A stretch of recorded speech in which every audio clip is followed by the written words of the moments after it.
Salut, c'est Nisma. Aujourd'hui, je vous emmène au Burkina Faso, à Kongoussi, où je suis partie à la rencontre de personnes déplacées internes. L'une des personnes qui m'a le plus marquée est Moussa. Moussa discutait sous un arbre quand il y a eu une explosion. Il a dû tout quitter avec ses enfants et laisser derrière lui sa maison, son bétail et ses vivres. Cela fait maintenant 2 mois qu'il s'est installé avec sa famille à Kongoussi. Moussa garde toujours l'espoir de pouvoir retourner un jour dans son village. Au Burkina Faso, plus de 2 millions de personnes ont été forcées de fuir leur foyer et se sont déplacées dans le pays à cause des violences des groupes armés. Ces familles trouvent refuge dans des camps installés dans des villes et vivent dans des conditions précaires avec peu de nourriture, d'eau potable et un accès restreint aux soins de santé. Au camp La Salle, j'ai rencontré Abidina et sa famille qui ont marché des kilomètres et passé 18 mois et 11 jours en mouvement. Arrivé dans la ville, l'un de ses enfants a été renversé par une moto et a dû être soigné par MSF.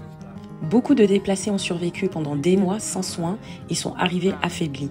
Une clinique mobile a été installée par MSF afin de répondre aux besoins médicaux essentiels. Chaque semaine, depuis presque 1 an, des clubs réunissent au camp Yenenga plus de 259 mamans déplacées.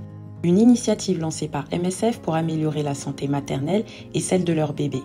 Ladi Fatou, 23 ans et mère de 2 garçons, est l'une des mamans leaders de ces clubs. Depuis, il n'y a plus de grossesse rapprochée et la malnutrition a diminué.